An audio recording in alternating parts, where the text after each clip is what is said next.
Ang mabibilis na balita.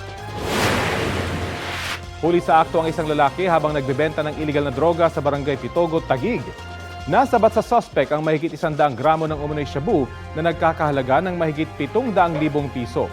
Wala pang pahayag ang suspect na dati na ring naharap sa kasong may kinalaman sa iligal na droga.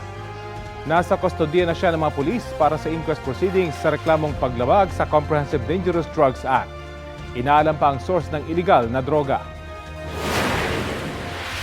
Arestado sa magkahiwalay na buy-bust operation ng 2 lalaki sa Taytay, Rizal dahil sa pagbebenta ng iligal na droga. Sa Barangay San Juan, huli ang isang suspect na itinuturing na high-value individual.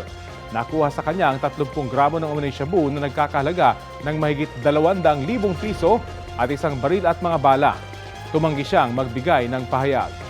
Sa Barangay Santa Ana naman, huli ang isang tulak umano ng iligal na droga. Nasabat sa kanya ang 10 gramo ng umano'y shabu na nagkakahalaga ng halos 70,000 piso at isa ring baril. Umamin ang suspect na bumalik siya sa pagbebenta. Mahaharap sila sa kasong paglabag sa Comprehensive Dangerous Drugs Act.